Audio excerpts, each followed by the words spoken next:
Hoy nos metemos de lleno en unos textos fascinantes, la verdad.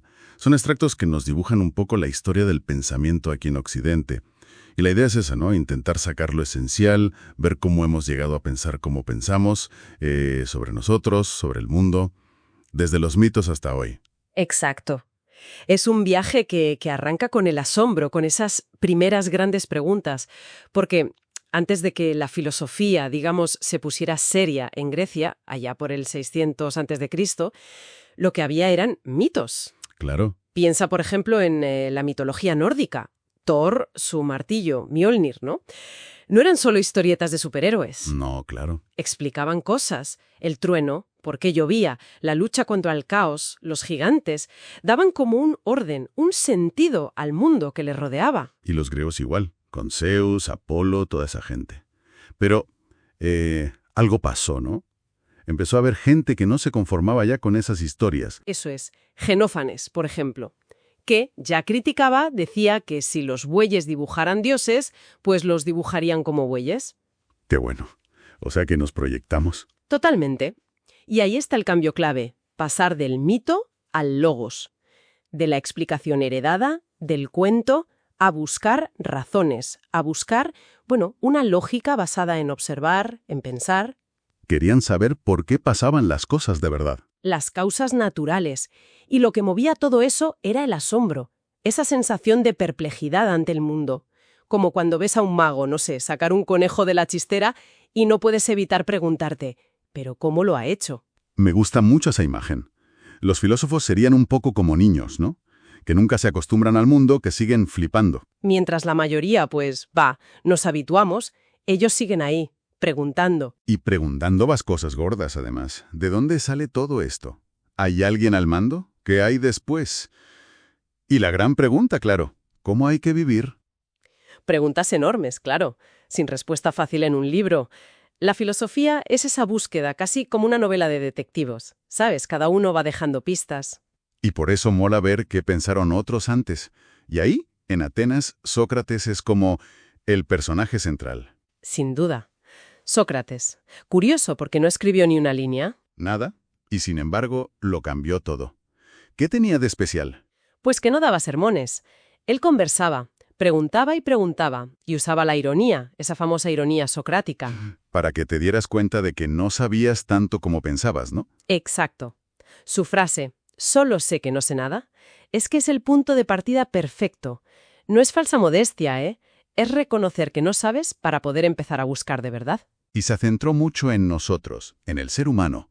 La ética, la justicia, la virtud. Creía a tope en la razón. Era un racionalista convencido. Pensaba que la verdad estaba dentro de nosotros. Como decía la inscripción de Delfos, conócete a ti mismo. Claro, que ir por ahí cuestionándolo todo, sobre todo a los que mandaban, pues le buscó la ruina. Le trajo problemas, sí.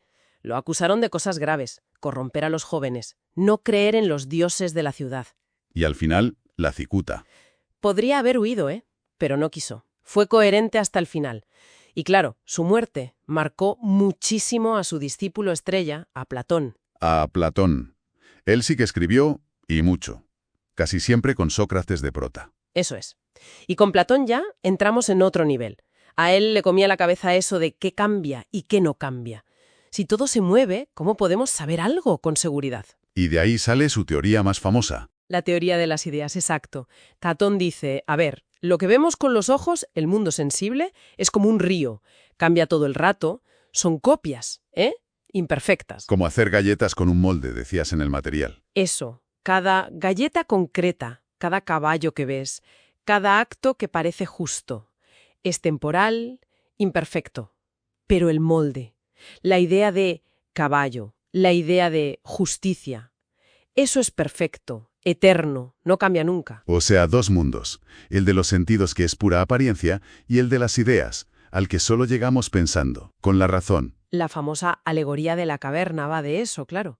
Salir de las sombras, de la ignorancia, a la luz de la verdad, de las ideas. Y el que sale tiene que volver a bajar a contarlo, ¿no? Aunque le tomen por loco. O peor, como le pasó a Sócrates. Platón creía que el filósofo tenía esa responsabilidad.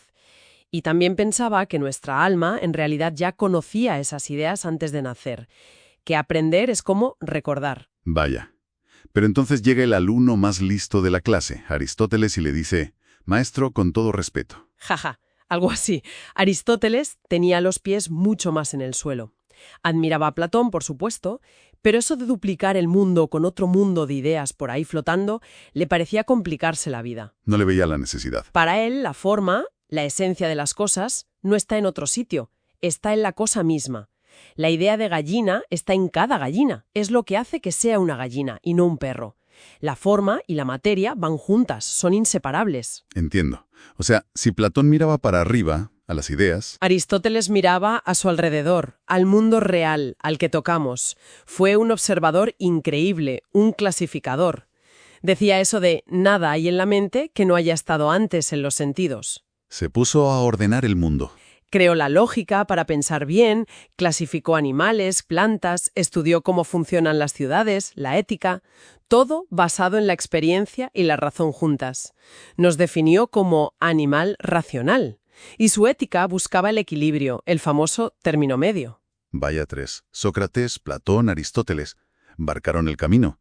Y después de ellos, Alejandro Magno lo mezcla todo, ¿no? Entramos en el helenismo. Sí, hay una fusión de culturas enorme y la filosofía, pues, se vuelve más práctica.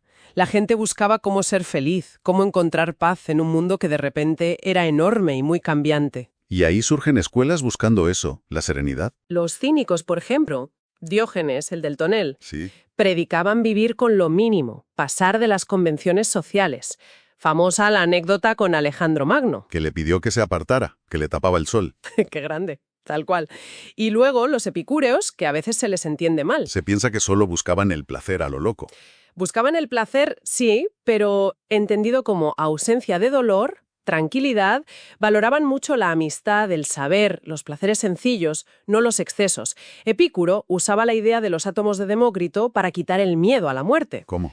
Si somos solo átomos que se juntan y se separan, pues la muerte es solo eso, dispersarse. No es nada para nosotros mientras vivimos y cuando llega ya no estamos. Así que, ¿para qué preocuparse? Tiene su lógica. Y aconsejaba vivir oculto, ¿no? Alejado de líos. Sí, de la política y las ambiciones que traen problemas, filosofías para intentar vivir mejor en tiempos convulsos. Y mientras tanto, ¿la ciencia qué hacía? También avanzaba mucho. Alejandría se convirtió en un foco científico brutal. Hipócrates sentó las bases de la medicina como la entendemos, buscando causas naturales para las enfermedades, no castigos divinos. Y con una ética muy fuerte. El juramento hipocrático viene de ahí. Y la historia también empieza a verse de otra manera. Sí, con Heródoto, Tucídides, empiezan a buscar explicaciones humanas a los hechos, no solo la voluntad de los dioses. Damos un salto enorme ahora. Nos vamos a la Edad Media, que a veces se pinta como muy oscura, pero fue clave para mezclar todo lo griego y romano con el cristianismo que llegaba. La gran pregunta era esa. ¿La fe y la razón se llevan bien o mal? ¿Y qué dijeron? Pues hubo dos intentos gigantes de reconciliación. Primero, San Agustín, que cristianizó a Platón. Dijo que las ideas eternas de Platón en realidad son los pensamientos de Dios antes de crear el mundo. Ah, ¿vale? ¿Y el mal? Si Dios es bueno, Agustín decía que el mal no es una cosa, sino ausencia de bien, ausencia de Dios, como la oscuridad es ausencia de luz. Y siglos después, Santo Tomás de Aquino hizo lo mismo, pero con Aristóteles. también intentó juntar fe y razón. Exacto. Tomás de Aquino decía, mira, hay verdades a las que llegamos con la razón, observando el mundo como hacía Aristóteles. Y hay otras que nos vienen por la fe, por la revelación, la Biblia. Pero como ambas vienen de Dios, no pueden contradecirse, pueden complementarse. Una síntesis potentísima que marcó Europa. Y de ahí al Renacimiento. Un volver a nacer, ¿no? Justo eso. Se redescubre la cultura clásica, Grecia, Roma, y surge una confianza nueva en el ser humano, en su capacidad. Es el humanismo. El hombre renacentista que sabía de todo. Es ideal. Y coincida con una revolución científica que lo pone todo patas arriba. Copérnico diciendo que la Tierra se mueve alrededor del Sol. Imagínate el shock. Kepler calculando que las órbitas no son círculos perfectos sino elipses, Galileo con el telescopio viendo lunas en Júpiter, montañas en la Luna. El universo se hizo muchísimo más grande y complejo. Ideas de siglos, ¡pum!, a la basura. Menudo meneo. Y después de esa explosión de optimismo llega el barroco, el 17, que parece una época como más tensa, ¿no? Con contrastes muy fuertes. Sí, es una época de tensiones. Por un lado, el disfrute de la vida, el carpe diem. Por otro, la conciencia de la muerte, el memento mori. La idea de que la vida es como un teatro, un sueño. Calderón, Shakespeare. Y en filosofía, el gran debate, racionalismo contra empirismo. ¿De dónde sacamos lo que sabemos? Esa es la pregunta. Los racionalistas, con Descartes a la cabeza en Francia, dicen todo de la razón. Descartes es radical. Duda de todo, de los sentidos, de si está despierto, hasta que encuentra una única certeza. Pienso luego existo, el famoso cogito ergo sum. Exacto. Si dudo, estoy pensando. Y si pienso, tengo que existir. Esa es su roca firme. Y a partir de ahí, intenta reconstruir todo el conocimiento, pero separando totalmente la mente, el pensamiento, de la materia, el cuerpo, el mundo. Un dualismo total. Y mientras, en Gran Bretaña sobre todo, los empiristas decían lo contrario. Que todo viene de la experiencia, de los sentidos. John Locke habla de la mente como una tabula rasa, una pizarra en blanco al nacer. Que se va llenando con lo que vemos, oímos, tocamos. Eso es. Locke distingue entre las ideas simples, un color, un sabor, que recibimos directamente, y las complejas que formamos combinando las simples. Y ojo, Locke también habla de derechos naturales, vida, libertad, propiedad, y de separar los poderes del Estado. Importantísimo para después. Y luego llega Berkeley y lo lleva al límite, ¿no? Berkeley dice, a ver, si solo conocemos nuestras percepciones, nuestras ideas, ¿cómo sabemos que existe algo fuera de esas ideas? Su lema era, ser es ser percibido. Uf, si no miro la silla, desaparece. Bueno, su solución era que Dios lo está percibiendo todo constantemente. Por eso las cosas siguen ahí. Es una forma de idealismo, negar la existencia independiente de la materia. Vaya debates. Y todo esto nos lleva a la Ilustración, el siglo de las luces, el 18. Aquí la palabra mágica es razón. Confianza total, a veces hasta un poco ingenua, en la razón con mayúsculas. Para entenderlo todo, para mejorar la sociedad, para acabar con la ignorancia y la superstición. Es la época de la enciclopedia en Francia, de criticar a la Iglesia, al rey, de luchar por los derechos humanos. Libertad de expresión contra la esclavitud. Ya se empieza a hablar de los derechos de la mujer. Rousseau dice que hay que volver a la naturaleza, que la sociedad nos corrompe. Voltaire defiende la tolerancia a muerte. Hay mucho optimismo en el progreso. Pero, siempre hay un pero. Quien intenta poner orden en todo esto es Kant, ¿verdad? Claro. En Alemania. Immanuel Kant, un gigante. Intenta hacer una síntesis entre racionalismo y empirismo. Dice, vale, el conocimiento empieza con la experiencia, con lo que nos llega por los sentidos. Ahí les da la razón a los empiristas. Pero, no se queda ahí. Nuestra propia razón no es una pizarra en blanco. Tiene unas estructuras, unas formas que ordenan esa experiencia. unas gafas que llevamos puestas. Algo así. Las más básicas son el espacio y el tiempo. No son cosas que estén ahí fuera, sino nuestra manera de percibir todo. Y luego categorías como la causalidad, la idea de causa-efecto, que es nuestra forma de conectar los fenómenos. O sea que no vemos el mundo tal cual es. Nunca. Solo podemos conocer la cosa para mí, el fenómeno, cómo se nos aparece a través de esas gafas. Pero la cosa en sí, el noúmeno, lo que sea que haya independientemente de nosotros, es inaccesible para nuestro conocimiento. Entiendo. O sea que la razón tiene límites. No podemos usarla para demostrar si Dios existe o si el alma es inmortal. Exacto. Esas son preguntas que van más allá de la experiencia posible. Pero Kant dice, ojo, eso es la razón teórica, la que conoce. Pero tenemos también la razón práctica, la que guía cómo debemos actuar. ¿Y esa sí nos da certezas? Sí, nos da la ley moral universal, que según Kant todos llevamos dentro. Es el imperativo categórico. Una de sus versiones es, actúa de forma que tu regla pueda valer para todo el mundo. Actúa como querrías que actuase todo el mundo. Básicamente. Es una ética basada en el deber, en la razón, no en buscar la felicidad o en las consecuencias. Una ética muy exigente. Impresionante Kant. Pero esa confianza ilustrada en la razón pura parece que no convenció a todos. Llega el romanticismo. Claro, es la reacción. Finales del 18, principios del 19. El romanticismo dice, basta ya de tanta razón fría. Hay que valorar el sentimiento, la emoción, la imaginación, el misterio. La naturaleza ya no es una máquina, ¿no? No, es algo vivo, espiritual. Se valora el genio artístico, que capta lo inefable, lo que no se puede decir con palabras. Beethoven, por ejemplo. Hay un interés enorme por la historia, por las raíces, el alma de los pueblos. Hegel, un filósofo clave aquí, ve la historia como un proceso con lógica interna, una dialéctica de tesis, antítesis y síntesis que va avanzando. Y tras Hegel, en el 19 y 20, llegan pensadores que vuelven a romper la baraja. Marx, por ejemplo. Marx le da la vuelta a Hegel. Dice, no son las ideas las que mueven el mundo. Es la economía, las condiciones materiales, la base. La historia es la historia de la lucha de clases. Y critica a fondo el capitalismo. Lo acusa de explotar al trabajador, de alienarlo, de quitarle su humanidad, y propone una revolución para llegar a una sociedad comunista, sin clases, un enfoque totalmente materialista. Luego, Darwin, que nos quitó del centro de la creación, ¿no? Totalmente. La teoría de la evolución por selección natural de Darwin fue una bomba. Demuestra que somos un animal más, resultado de un proceso larguísimo de cambios, de adaptaciones al medio. La supervivencia del más apto. Y que estamos emparentados con todos los seres vivos. Nos conecta a ese inmenso árbol de la vida. Y claro, plantea preguntas enormes sobre de dónde venimos, sobre el origen mismo de la vida, en esa charca cálida que él imaginaba. Y Freud, que nos dijo que ni siquiera mandamos en nuestra propia cabeza. Freud descubre el inconsciente.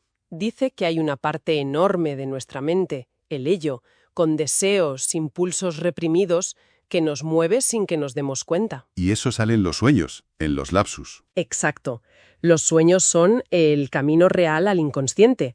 El psicoanálisis busca interpretar todo eso, sacar a la luz esos conflictos ocultos. Cambió radicalmente cómo los vemos a nosotros mismos y tuvo un impacto brutal en el arte, la literatura. Marx, Darwin, Freud. Menuda tríada para desmontar certezas. Y en el siglo XX también llega con fuerza el existencialismo. ¿Qué nos dice? Pues pone el foco en la persona concreta, en su existencia individual, en la libertad, la angustia, la responsabilidad. Sartre lo resume muy bien. La existencia precede a la esencia. ¿Qué quiere decir eso? Que no nacemos con un manual de instrucciones, con una naturaleza humana fija. Primero existimos, estamos aquí, arrojados al mundo, y luego, con cada decisión que tomamos, nos vamos definiendo, vamos creando nuestra esencia. O sea, que somos libres por narices. Condenados a ser libres, decía Sartre, en un mundo que no tiene un sentido ya dado. No hay un Dios que nos diga para qué estamos aquí. Tenemos que inventar nuestro propio sentido. Asumir la responsabilidad de nuestras elecciones. Y Simone de Beauvoir cogió estas ideas y las aplicó a la situación de las mujeres. En El segundo sexo, un libro fundamental, critica esa idea de que existe una naturaleza femenina eterna. Dice que, históricamente, a la mujer se la ha definido siempre en relación al hombre, como lo otro, limitando su libertad y sus posibilidades. Y defiende que la mujer, igual que el hombre, tiene que definirse por sus propios proyectos, no por roles que le impongan. Exacto, que tiene que conquistar su propia libertad y crear su propia esencia. Madre mía, hemos hecho un viaje larguísimo, casi sin respirar, desde el asombro de los primeros griegos, pasando por las catedrales del pensamiento medieval, el chute de humanismo del Renacimiento, las tensiones del Barroco, la fe ciega en la razón de la Ilustración, la vuelta al corazón del Romanticismo.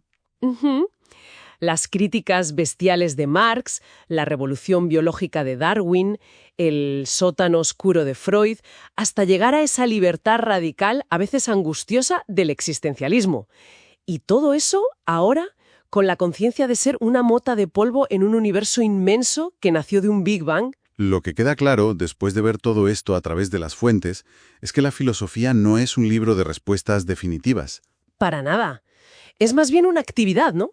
una forma de seguir preguntando. Las preguntas gordas, quiénes somos, de dónde vinimos, cómo vivir, siguen ahí. Cada época, cada persona, tiene que enfrentarse a ellas. El valor está en esa búsqueda constante. Como se sugiere en algún texto, somos literalmente polvo de estrellas, materia cósmica que, tras miles de millones de años, ha llegado a tener conciencia de sí misma. ¿Qué implica eso? ¿Qué dice de nuestra conexión con todo lo demás? Podría ser que ese mismo asombro ante el universo inmenso, el mismo que sintieron los primeros filósofos, sea hoy una buena brújula. Quizás no para encontrar respuestas cerradas, pero sí para buscar un sentido a nuestra existencia aquí y ahora. Ahí queda eso, una pregunta abierta, como debe ser en filosofía.